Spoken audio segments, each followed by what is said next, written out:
the Honorable Spencer J. Cox, Governor of the great state of Utah, and First Lady Abby Cox.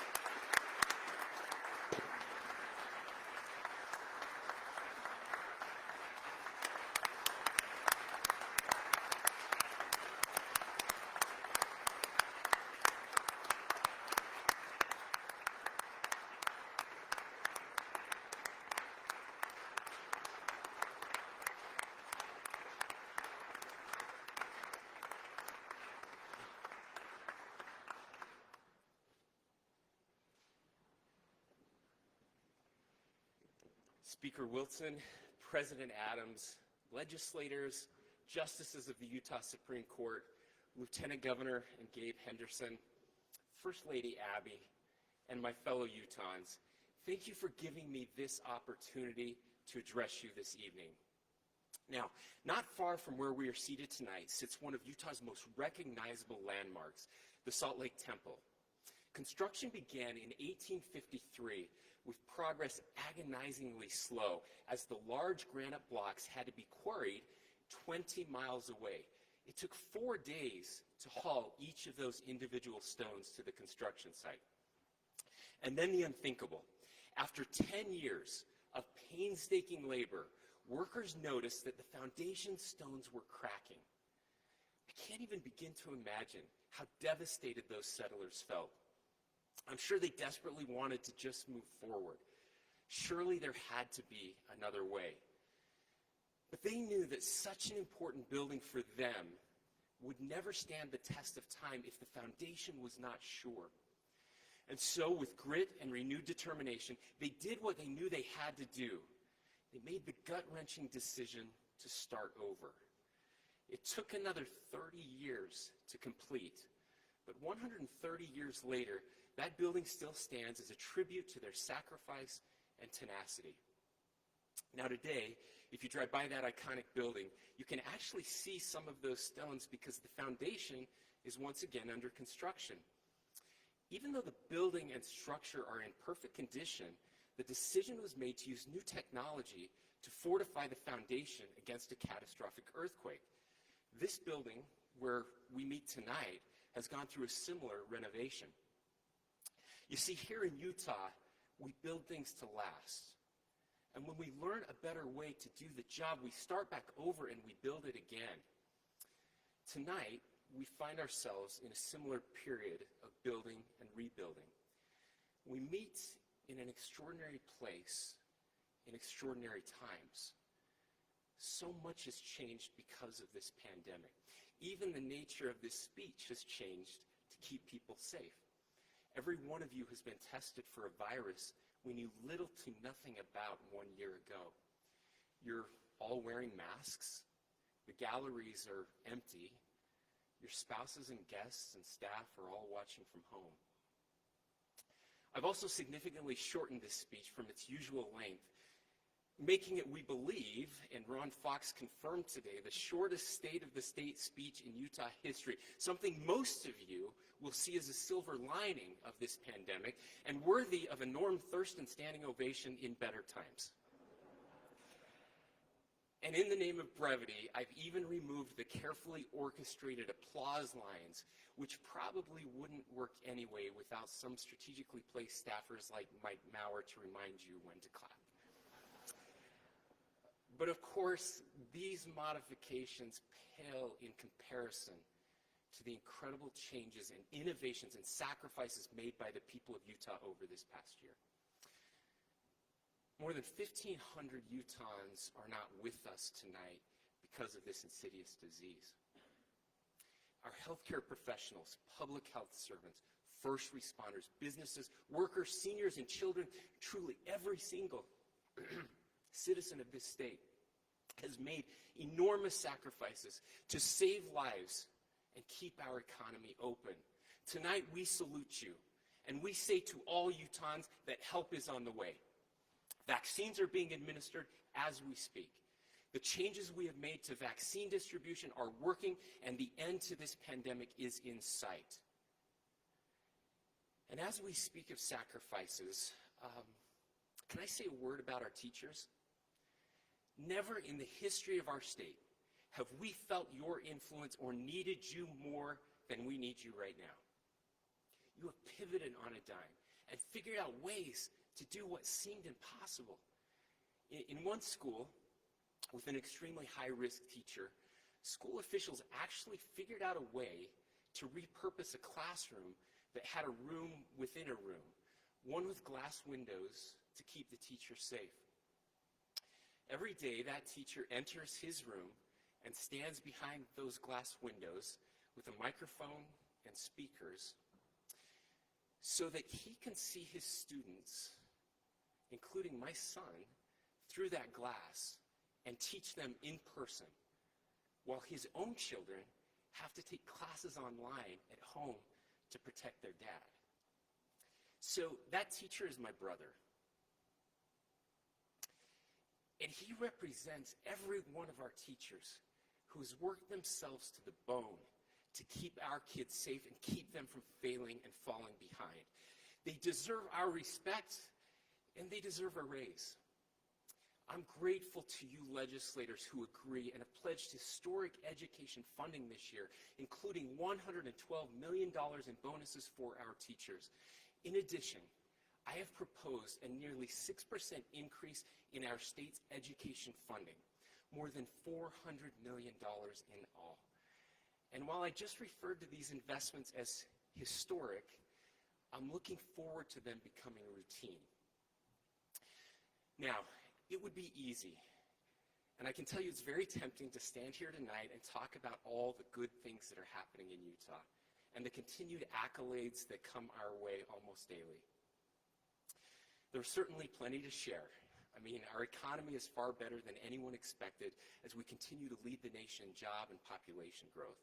And having the highest rate of upward mobility and the second lowest rate of poverty, those are definitely things to celebrate. But I don't believe the people of Utah elected us to pat ourselves on the back. A wise person once said that we should go into government to do, not to be. And this pandemic has shown us that after celebrating 125 years of statehood, there may be some cracks in our foundation that need our attention. The Constitution of our state guarantees a high-quality education, and yet I fear that is not happening in every corner of our state. We all agree that it is better to teach a man to fish than to give him a fish. There's nothing controversial about that. However, in many of our more affluent neighborhoods, we teach our kids how to fish, and we give them a speedboat, a graphite rod, and a fish finder. And you know what? Those kids can fish. But in too many of our rural communities and communities of color, we give kids a stick and a string, and then we can't figure out why they don't catch as many fish. You see, education has always been called the great equalizer, but it can't be that way if our kids are not treated equally. Ladies and gentlemen, I truly believe that this concept of educational equity is at the heart of so much of the pain and division in our country right now. A high-quality education can change everything. It's the key to unlocking intergenerational poverty. It's the key to disrupting the criminal justice pipeline. It's the key to unlocking the American dream. And it's the right thing to do. But it's hard. It means replacing some of those foundation stones that are cracking. It means changing the way we fund schools. It means challenging some of our long-held assumptions and setting aside what may be good for your own individual school and district to instead support the best interests of the state. Those are tough choices. Over the past year, we have had some critical conversations around race and justice. And if I can be so bold, putting up a sign or joining a rally isn't enough. The best way we can bring to life the American promise of liberty and justice for all is to make sure that every single child, brown or black, rural or urban, has the same opportunity as every other child. You see, in Utah, it shouldn't matter what side of I-15 you were born on, or in my case, on what side of the Payson-Dixon line you happen to live. Every child in this state deserves a great education from a high-quality, well-compensated teacher. I ask you to join me in this effort. Now, our state continues to grow at an unprecedented rate. With this growth comes additional challenges. You know what they are. Air quality, transportation, water, and the cost of housing are all the types of foundational cracks that could derail our success and the opportunities for future generations. In the spirit of brevity tonight, I would encourage each of you to read our recently published One Utah Roadmap. It's a plan for the first 500 days of the Cox-Henderson administration. It has detailed goals and initiatives to deal with these issues and strengthen our foundation. And like those past leaders, we have a duty to make the hard and smart decisions that will improve our future. In fact, thanks to the past actions of many in this room and my predecessor, Governor Gary Herbert, this legislative session, we have the most unique of opportunities.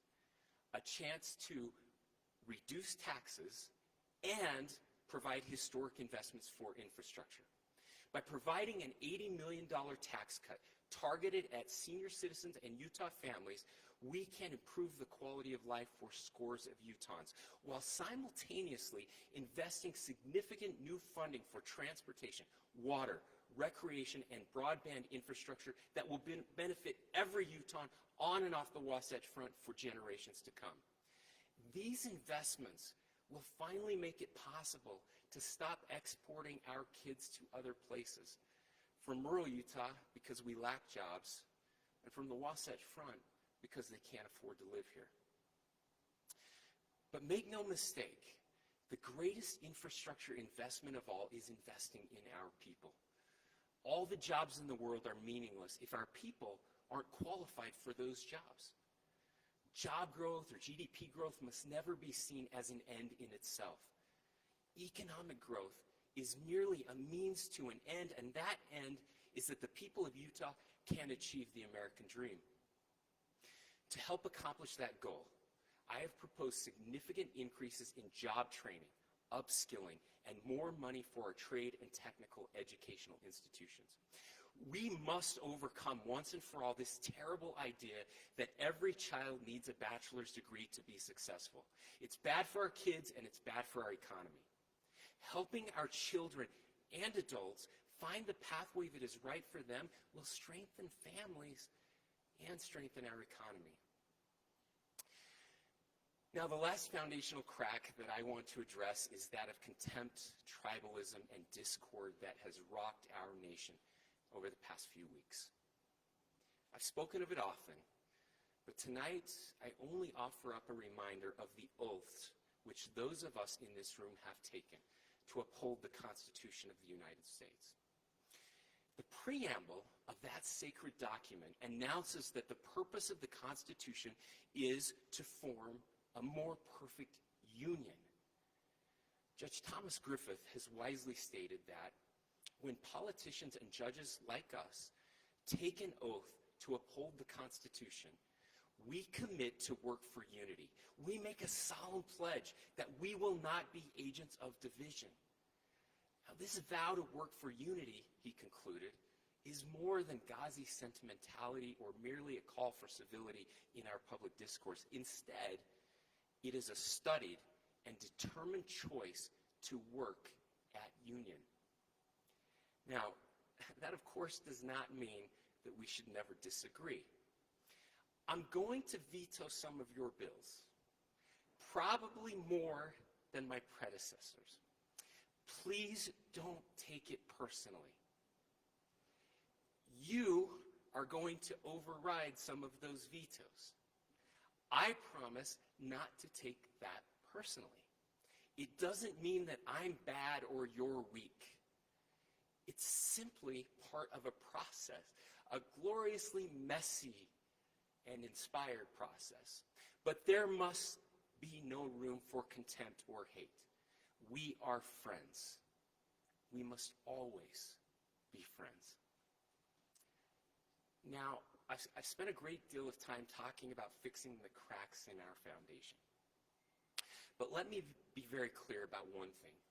Government was never designed to solve all of our problems. I don't mean that as a partisan or political statement, but as something I have seen up close and personal for many years. The founders of our state and our nation understood this. It is not government that makes our country special. It's volunteer organizations and churches and philanthropists and neighbors taking care of each other and solving problems so that government doesn't have to. In short, if we want smaller government, we need bigger people. Instead of protesting at a healthcare leader's personal residence, consider taking some time to volunteer at a local food bank. Instead of posting one more time on Facebook, walk across the street and check on your neighbor. Instead of listening to another talking or screaming head on cable news, try listening to a new friend who looks or thinks a little different than you. My fellow Utahns, let me conclude with one more brief story from those early rugged settlers of our state. As a group of those early pioneers who were on their way to Utah, they were crossing a particularly difficult patch of land when the wagon of the first territorial governor of our state, Brigham Young, and several others got stuck in a sandbar. Undaunted, a faithful member of that group asked if they should pray. To which he replied, "Pray? We prayed this morning. Let's push." Ladies and gentlemen, now is our time to be bold in tackling the tough issues. Now is our time to be fearless in examining our flaws. Now is our time to reject hate and make opportunity available for all Utahns. Now is our time to push. My friends, the state of our state is hopeful. And the state of our state is resilient. May God bless each of you, and may God bless the great state of Utah. Thank you, and good night.